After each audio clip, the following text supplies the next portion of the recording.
আজকে একটি গল্প বলবো। যাদের ধৈর্য আছে তারা শুনবেন অবশ্যই, আশা করি। গল্পটা হচ্ছে, একজন মানুষ, তিনি নিতান্তই দরিদ্র মানুষ। আমার একদম বাস্তব দেখা গল্প সেটা হচ্ছে। এই মানুষটি একটি কালভার্টের পিছনে, কালভার্টের সাথে চায়ের দোকানদারি করতেন। তো ওই লোকটি চায়ের দোকানদারি করার আগেই, কালভার্ট যখন কাজ শুরু হয়েছে তখন তিনি একটি বট গাছের চারা রোপণ করেছে। বটগাছের চারাটা রোপণ করেছে, বটগাছটা বড় হচ্ছে, আর ওই লোকটি ওটাকে দেখাশোনা করছেন এবং মোটামুটি যত্ন নিচ্ছেন। তো আমি বলেছিলাম, আপনি যে এটাকে যত্ন নিচ্ছেন, এটা তো রাস্তার পাশে, এবং এখানে তো আপনি পরবর্তীতে এখানে আপনি মানে এটা থাকবে কিনা। তো উনি বললেন, গাছ তো থাকতে পারে। ঠিক আছে। তো ওনার সাথে আমার ভালো সম্পর্ক। আমি মানে অনেক যাতায়াত করতাম এখানে আমার ব্যবসার কাজের জন্য। প্রায় প্রতিদিনই ওই সময় যাওয়া আসা হতো। তো যখন কালভার্ট হয়ে গেল তখন উনি একটা চায়ের দোকান দিলেন, খোলা চায়ের দোকান, ফ্ল্যাক্স চা বিক্রি করতেন উনি এবং ওনার পরিবার। তো বিক্রি করতে করতে উনি একটি ছোট টং দোকানের মতো এখানে দিয়েছিলেন। বট গাছটা মোটামুটি কয়েক বছর গেল, মোটামুটি বড় হলো 2-3 বছরের মধ্যে। আস্তে আস্তে বট গাছের নিচে উনি বসা শুরু করলেন।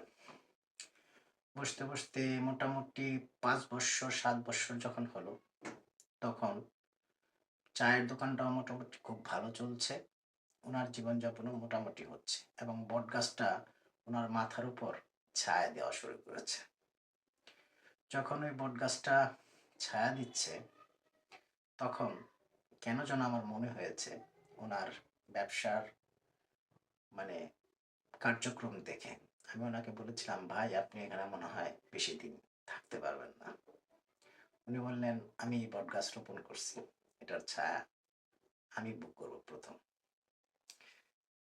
মানে ভোগ করার অধিকার আমি রাখি। বললাম ঠিক আছে, কারণ আমার প্রতিদিন যাওয়া আসা হতো আমার ওখানে বিজনেসের জন্য। তো কিছুদিন পর ওই বটগাছের পিছনে যে যার জমি, মানে কালভার্টের সাথে যার জমিটা, ওই ভদ্রলোক তার উন্নয়ন কাজ শুরু করেছে। তো ওই ভদ্রলোকের কোনো সমস্যা হয়নি। ওই ভদ্রলোক ওনাকে বলেছেন যে, আমি যতদিন আছি তুমি এখানে থাকো। তো যার জমি, তিনি হিউজ পরিমাণে টাকার মালিক, তার কোনো প্রবলেম নেই। কিন্তু তার কিছুদিন পর গিয়ে দেখা গেল, ওই কনস্ট্রাকশন কাজ করার জন্য যারা আসলেন তাদেরকে একজন অভদ্র লোক, খারাপ লোক আমি বলবো, তিনি তাদেরকে মানে বুদ্ধি পরামর্শ দিয়ে ওনাকে ওইখান থেকে উঠিয়ে দিলেন, যে কনস্ট্রাকশনের মালামাল নিতে সমস্যা হয়, তোমার চায়ের দোকান এখান থেকে সরাও। তাই উনি সরিয়ে দিলেন। সরিয়ে দেওয়ার পর প্রায় বৎসর খানিক, 1 বছরের মতো কনস্ট্রাকশন কাজ হয়েছে, বাউন্ডারি হয়েছে আর কি, পিছনে জায়গাটা অনেক বড়।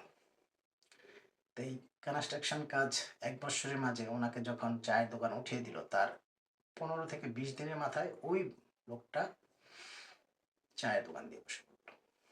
এবং ওই যারা কনস্ট্রাকশন করছে, যার জমি, তার নিচে যারা, মানে যার জমি, ওই জমিটা যারা দেখাশোনা করছেন, তাদের সাথে ওর সাথে একটা যোগাযোগ হয়ে গেছে। ওই যোগাযোগ মাধ্যমে ওই ভদ্র, মানে ওই লোকটা ওখানে চায়ের দোকান দিয়ে দিলেন। তো যিনি বট গাছ রোপণ করেছেন, তার জায়গাটা কিন্তু শেষ। তিনি কালভার্টের অপর পৃষ্ঠে, মানে অন্য সাইডে গিয়ে আরেকটি ছোট্ট দোকান দিলেন, মানে কালভার্টের এপার আর ওপার। তো ওইখানে খুব একটা লোক সমাগম হয় না। তখন ওনার মানে চা বিক্রি করে চলাটা খুব কষ্টদায়ক হয়ে গেল। আমি যাই আসি, তখন আমি বললাম, ভাই আপনি এখান থেকে সরে গেলেন। বললো, এই ব্যাপার, এই জন্য সরে আমাকে সরাইয়া দেওয়া হয়েছে। পরবর্তীতে যেই লোকটি চায়ের দোকান দিচ্ছে, উনি কিন্তু সেই বটগাছের ছায়াটাও নিচ্ছে, এবং ওইখানে খুব ভালো পরিমাণে ব্যবসাও করছে, এবং এখনো করছে, এখনো চলছে। এই গল্পটা বলার জন্য বললাম এজন্যই, যে গল্পটা বাস্তব গল্প, আমার জীবনে দেখা গল্প, এবং বাস্তব উপভোগ করা গল্প। এরকম হাজার হাজার বিষয় আমি আমার জীবনে দেখেছি, যা থেকে আমি আমার ভিডিওর অনেক অংশ আমি তৈরি করি। আমার ভিডিওর অনেক কথা এখানে চলে আসে। তো যিনি যা তৈরি করেন তিনি তা ভোগ করে যেতে পারেন না এই পৃথিবীতেই। এটা কেমন যেন এক অদ্ভুত নিয়ম হয়ে দাঁড়িয়েছে। অবশ্যই আশা করব আপনাদের মূল্যবান মতামত প্রদান করবেন। যিনি সর্বোচ্চটা দিয়ে তার ত্যাগ করে যাচ্ছেন, কিংবা পৃথিবীকে সুন্দর করার জন্য নিজেকে বিসর্জন দিয়ে পৃথিবীকে সুন্দর করার জন্য নিজেকে বিসর্জন দিয়ে রোপণ করে যাচ্ছেন এরকম বটগাছ আমার মনে হয় পৃথিবীতে হাজার হাজার আছে। ধন্যবাদ। সকালে ভালো থাকবেন। আশা করি পরবর্তী ভিডিওতে দেখা হবে ইনশাআল্লাহ।